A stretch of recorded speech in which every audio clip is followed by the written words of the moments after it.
Mike's Daily Podcast. Episode 1967, 1967. Hello, I'm Mike Matthews.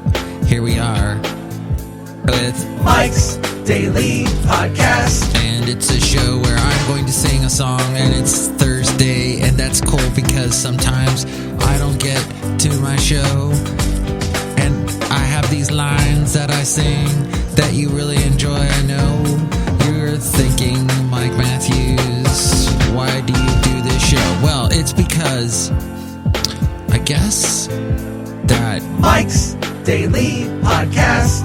German man dies 4 years after his sandwich was poisoned by coworker falling into a coma. Mike's What the? Daily Why do I look at Podcast. news? Yeah! That makes no sense. Huh. The state court in Bielefeld, which convicted the 57-year-old suspect in the case last year, confirmed the death. It said the 26-year-old's parents spoke out about their son's suffering during a trial last year. The trainee had fallen into a coma after ingesting mercury, leading to permanent brain damage. Yikes. So, yeah, possibly eating a sandwich in Germany given to you by a German coworker. You know, Germans, they can be a little creepy. I know. I was raised by one. I was surrounded by Germans growing up, and we have this way of talking. There's a comedian that makes a joke about how when a German meets somebody, you know, from a gang, and the gang is like, "Yeah, player." That's my gang member impression. "Yeah, player. Give me a wallet, yo." And the German goes, "But I have just poisoned you."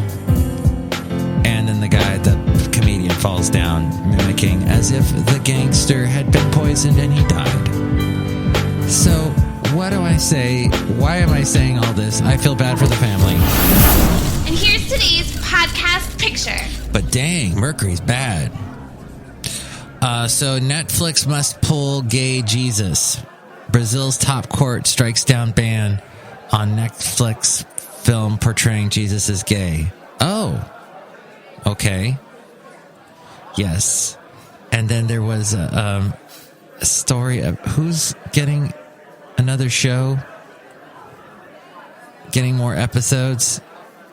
Oh, I just saw that, a blink of that. Oh, who cares? Everybody has episodes now, right? Everybody's on the radio. I mean, on the internet, doing the podcasts. Even Basil. And yes, you are the best, Basil. The best podcaster ever. I know. And you're howling at the moon as well. The moon is full and bright as can be right now. You cannot even look straight at it. It's like staring at the sun. There's a guy every morning when I get on the bus. There's a guy who gets on. He's probably a little older than me. He's got super long, stringy hair. And basically, and it's gray. He doesn't color it. He comes on the bus, and he always wears white pants. White. I'm not sure if they're jean pants, but they're always white. And he reeks of cigarettes. And he always has to sit generally close to it's gotten to the point that I know where he always sits in the back of the bus, so I try and sit closer to the front. And I just cannot take that reek. And now I'm just getting sick of his white pants. What I don't understand, are the white pants to mimic his white hair? Is this what he's going for? I know I wear a lot of black. I have like several black shirts, black jackets, and hats. But I try and mix it up with the pants, different colored blue. Every pant I have is blue, just about. It's blue, da-da-dee, da-da-da, and dee. Can you believe it's almost Friday? Wow. Are you feeling stuck? You should set a goal. and take small steps to move to the next level. If you're thinking about that resolution this year, I want to make more money. I want to move ahead. By the way, one of the ways I'm thinking of trying to make more money, or to save money anyway. Oh, wait, Basil has something to say. What? What, Basil? All right, he said something, and now he's... Dang it. Right when I turn on his microphone, he refuses to say anything. What I'm saying is that there's this PG&E. They offered this thing, this gas procurement thing a couple of years ago, where you could basically hire a company to buy your gas for you, and then PG&E delivers the gas, because PG&E, because we don't trust them for anything anymore, was suspect with how much they were paying for gas.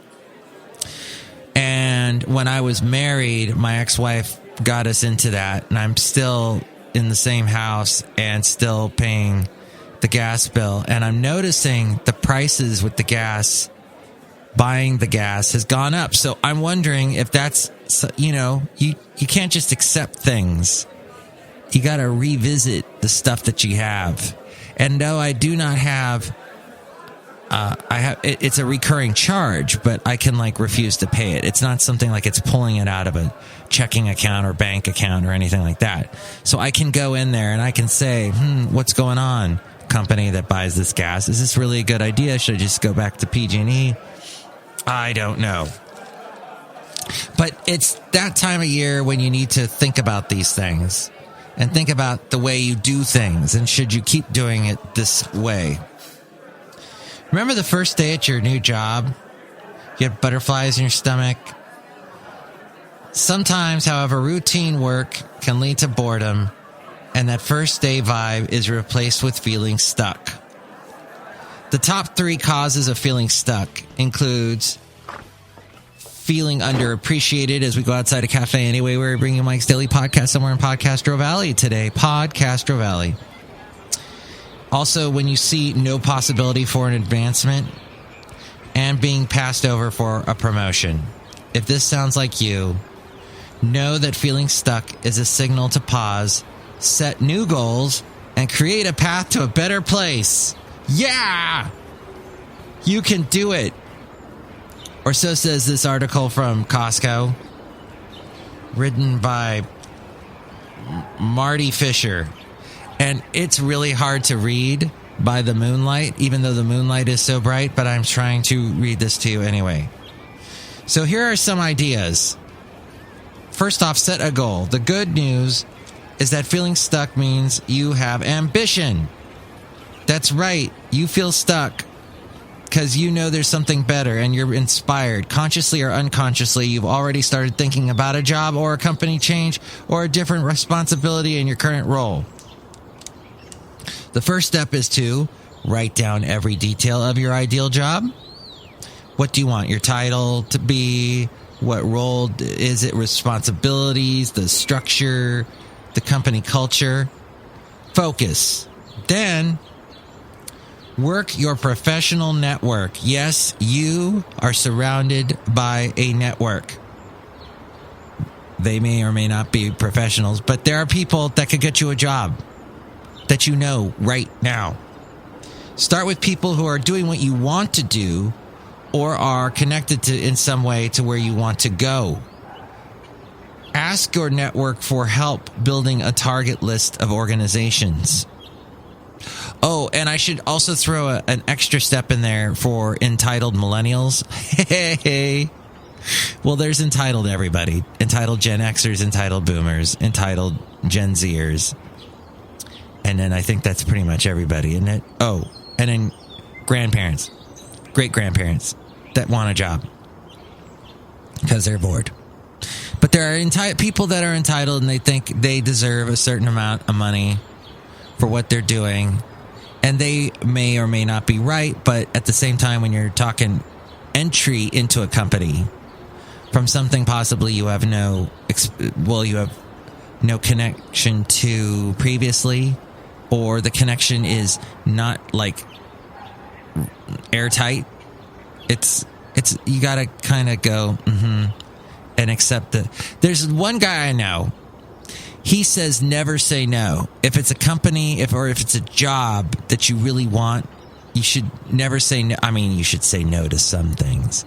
You need to have your dignity. I understand that. But a lot of people say no too fast. I was just recently interviewing this guy back and forth for my job I've got a job at my job that I was looking to fill. And this guy just immediately out of hand just said, no.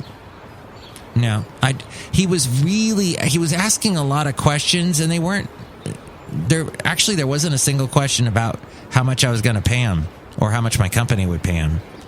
It was all just, what time was it going to be? And I think when I started mentioning that it was an early morning type deal, he immediately pulled stakes and ran for the exits. At the same time, within your current role, ask for additional responsibilities that build new skills. That's right. Learning on the job, putting it on your resume. This will make you a stronger candidate. Boost your professional development by taking a class or go on a certification course. I'm not exactly sure about certifications, being certified and all that. I mean, personally, I never went for it. I never saw the rewards from it. I guess it's out there, but that's something. Because there are some certifications people get that mean nothing, that get you nowhere. Okay, so that's all good advice. Great places to start include public speaking training. That's right. There used to be the Masters. What was it? Toastmasters. Usually a bunch of old guys with really bad cologne wearing old suits. And then they would have to speak to an expository. And that's good. You have to know how to speak in front of I was actually today down the hall. I could hear the conference room. They had the conference room door open, and someone was giving a speech, basically, to a small group. But I was listening as his voice echoed down the hall, and I thought, this guy's pretty good. He's getting his point across. He's sticking to the message. Great places to start include public speaking training, also software certifications, or industry-specific competencies. Your initiative will get you noticed. I think that's probably the most important statement said in this article. From Costco, where I went to last night. That's why I didn't do a show last night. Sorry. Do I have any crazy Costco stories? No, but I guess when I arrived at about 6:11, there was there were people there, but it wasn't slammed, and I thoroughly was happy. And they are having a sale, by the way, at Costco on all kinds of supplements. So if you need your chondroitin, your glucosamine, your fish oil, I guess now's the time to go. I'm not getting any free plug or money for this plug. So it's a plug and a slug.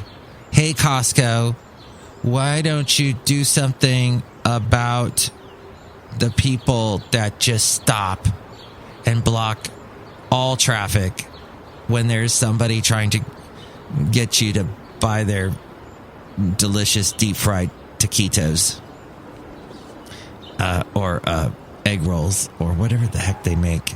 The little cheese with the crackers. Oh, what did I have last? Oh, the sausages. The guy with the sausages, he cuts a little piece and puts it on a toothpick for you. It's so nice of him. And then people just stop and block all ways of traffic. You can't get around them. It's just a piece of sausage, for crying out loud. Or popcorn, the fiddle faddle, and all that stuff. Yeah, Costco, do something about that. I'm slugging you. And then cultivate a toolbox. Update and strengthen your resume and LinkedIn profile by adding skills. I'm on LinkedIn, by the way. I think my handle is Mike for Hire. Yes, I started that a long time ago. Adding skills, technology, language proficiencies, and interests. Ask for recommendations from your LinkedIn connections. Employers really do read them, it says here. and connect with people at your target companies. Not the company Target, unless that's really where you want to work. I've known 2 people that have worked there, and they really don't say nice things. One guy says, my manager micromanages the heck out of me. Only he uses much stronger language than that. Learn about the challenges facing your industry. You'll sound smart in your interview and credible when asked, what do you want to do next? Yes, learn about the challenges. What is up with the place that you want to be? What's facing them? Maybe have your answers to solving those. I don't actually work for your company, but here's what I would do. Spitball it. They'll be happy for your spit and your time. And build a timeline that schedules networking and skills into your week. That's a great idea. Yes, so instead of, I'm going to go home and watch crappy Netflix specials about gay Jesuses, as funny as that may sound, please instead focus on this, networking. Build those skills up. I mean, there is so much going on. I'm thinking mixers. I'm thinking taking people out to dinner. I'm thinking meeting if you want for drinks, maybe. I don't know. That can lead to all kinds of problems later.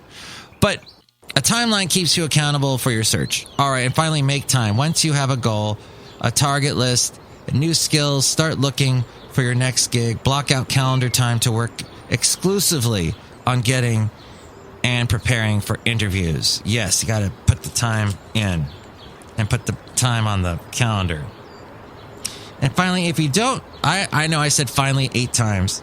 If you don't make a move right now, consider some or all of the activities to ready yourself for the future. You can mentor.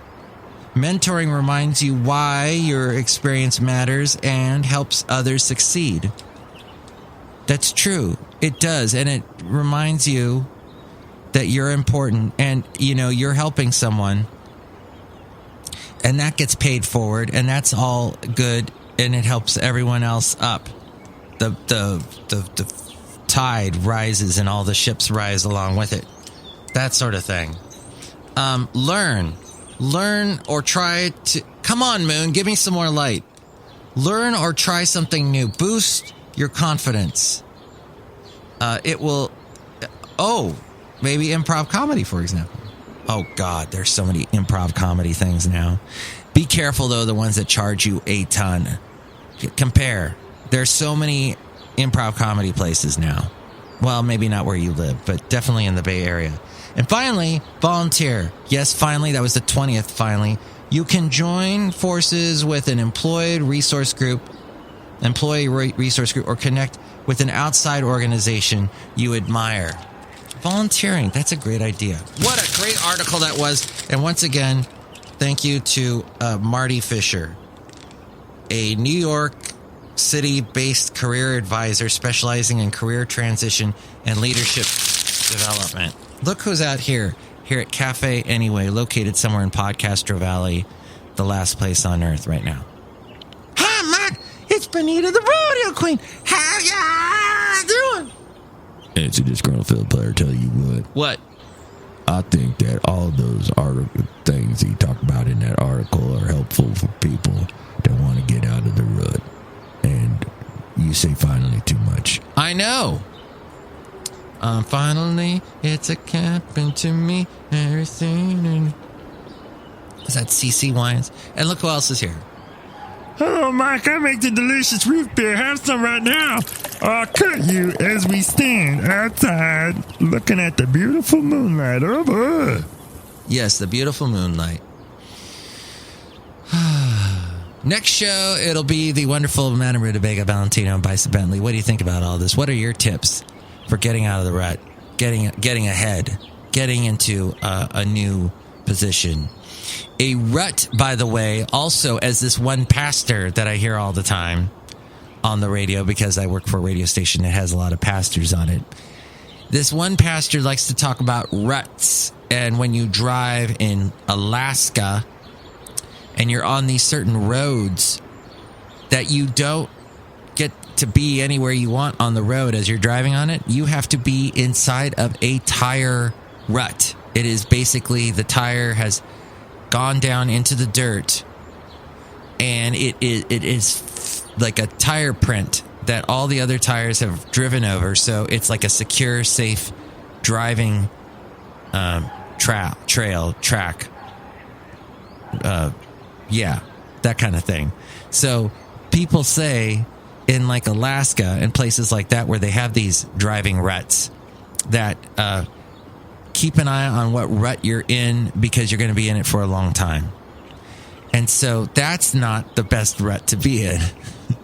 That's a stupid rut. You want to get out of that rut. Okay, I'm not going to call this show Rut. I think I'm going to go with Finally. Or maybe Rut. We'll see. And the podcast picture, by the way, is of a wonderful place called Half Moon Bay. I featured pictures of, I think the last picture was from there as well. But this is a beautiful picture my beautiful, lovely lady friend took. Half Moon Bay on New Year's Eve. You can see that picture now at MikesDailyPodcast.com. Ooh, and here's Ariel with more information about that. 336mm daily. That's 3 plus 3 equals 6. MM as in Mike Matthews. Daily as in what this podcast almost was this week. We missed 1 or 2 days. Yeah. Okay, we'll try harder. We'll try harder. This is the year for trying harder. For 2020. Okay. Mike's Daily Podcast is written and produced and performed by Mike Matthews. His podcast is super easy to find. Download or listen to his show and read his blog at MikesDailyPodcast.com. Email Mike now at MikesDailyPodcast@gmail.com. See you tomorrow. Bye!